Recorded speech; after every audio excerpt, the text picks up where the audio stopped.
So I'm coming up to it, taking my panel off here. Our indoor part's running, our outdoor part is doing nothing at all. So I bumped the unit and we start for a half a second and then we stop.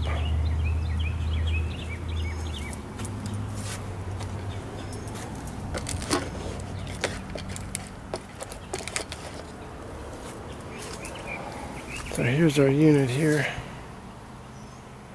Nothing here on the outside, but we're running on the inside, so it could be low voltage, could be anything. But it's, let's see, our contactor's pulled in, so we're good. Oh, look at that. I don't know if you guys can see that.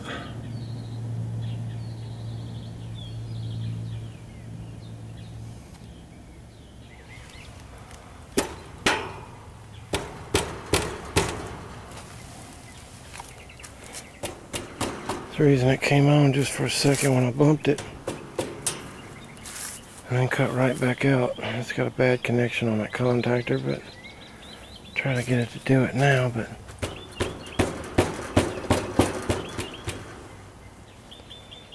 anyway, it's not going to do it for us now. But let's put another contactor on here and see what else is going on.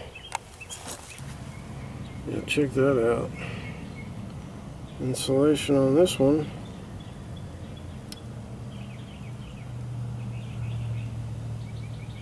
And it's got a little warm, I think. And that's the leg that's burned up on the contactor. So let's see if we get one of these. I'm pretty sure we got one of these. Let's go check. Oh, they got a really nice boat. That's a really nice offshore boat right there. Fishing vessel. So we should have, let's see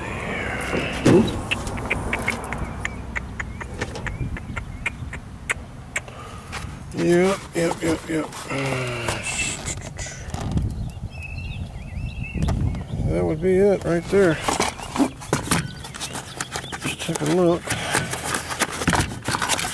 I got some 2-pole that break 2 poles. This is just a 1 break on this unit, so that should be it. So, all right. So we got our new contactor in here, and our old wire that had no insulation on it. We got that stripped back and some more wire pulled through, some extra, and so I got that little wire repair done, contactor on. We'll see what happens now once she fires up. Let's try it out.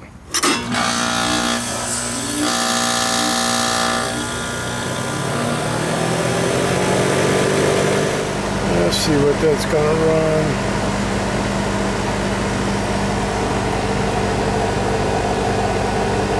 Running about 7 amps. Charge. This is a non-TXV system. This is a fixed board metering device. So we're on superheat.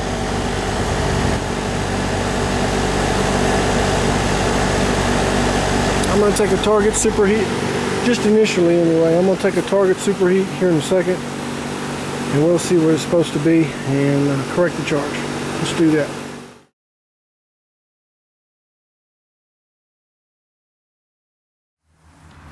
And you guys have all seen the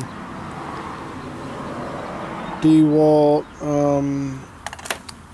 well, not necessarily DeWalt, lots of brands, but have it. But this quick disconnect right here, and it fits this with a notch, and you can run, you know, whatever size you want. Well, the problem with this is it's not like a regular chuck where it clamps down on something. So if it doesn't have this right here, you can't run it in the... So I had to carry 2 drills. I had to carry a regular drill with a chuck on it to where I could run a step bit, or I could run drill bits or anything like that. So what I did was, I was on a job one day. I was working with a guy, his name is Jackson Price, and shout out Jackson, hey, and I think he's in HVAC school right now, probably. It's probably about 1 o'clock in the afternoon now, but anyway, he bought this for me. He heard that I was having some issue there, and I didn't know this actually existed, but Makita makes this. It says cap 1.5 to 10, so that may be the millimeters that it accepts, but there's no ribs there, so you can't put, it's not like you can put a key in there. What you do is just get it in, and then you just put the drill in reverse, hold this still on the outside here, and it loosens up, and it will let go of this, and then vice versa, of course. To tighten it, you turn it in the forward position, hold on to it here, and then it tightens down on this. So it's the keyless chuck basically, but it's specially made for an impact. So I thought that was really neat. We can get some footage here for you guys. Okay, here we go. So let me put it in reverse here and just hold it. There we go. And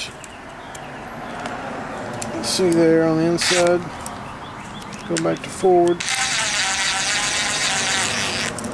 Yeah, so it's just like a standard chuck, but oh yeah, you can even do it with your fingers. But when it does tighten up, you gotta give it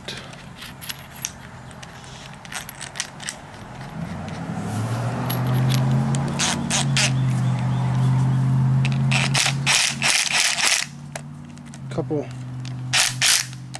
couple of those, and you got it.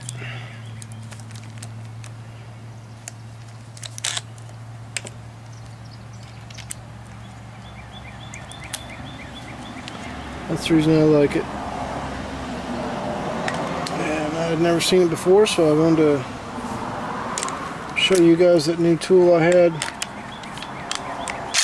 I don't know if you guys knew about it, or this may be old news, but it's new news to me anyway.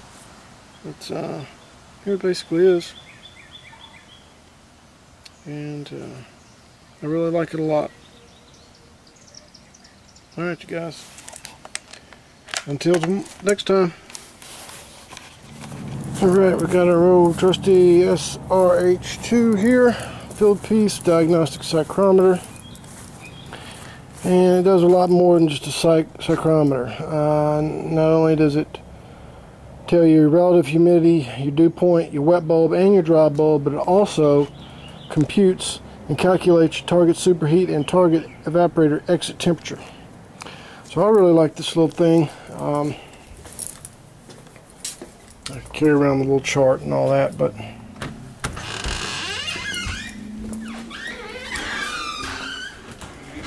yes. Okay, good deal.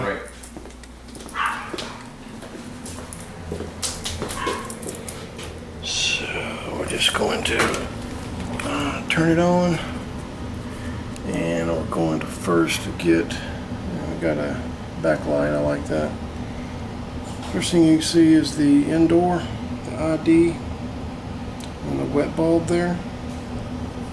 And our settings are total superheat, and we're measuring on non-thermistor contact. That means just our air probe here.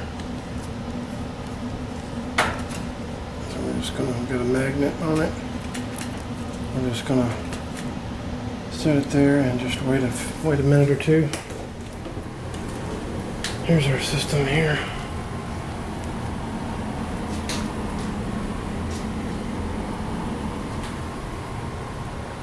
Doesn't look like anything too bad.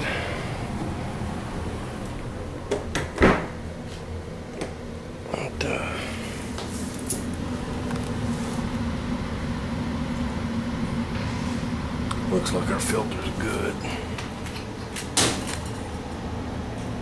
Yeah, looks like our filter's in good shape.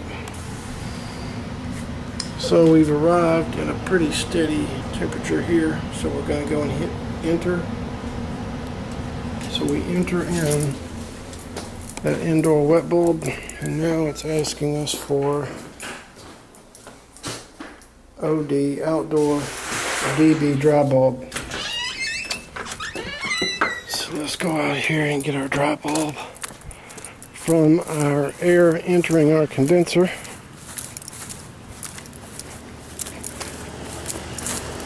And that's the most accurate measurement you can take, is the air going as closest to the evaporator on the indoors you can get, and on the outdoor as close to the air coming into the condenser as you can get. So you can see it's going to change here for us. Doesn't take long. That's the same type of thermistor there that they give that you put on the pipes pretty much. So it's pretty quick, pretty instantaneous. So we'll just go with that 77 points. So we're going to hit enter again, and then we'll punch out, and it stops blinking. And then we'll go to output. It tells us what our total superheat should be, 27.7. So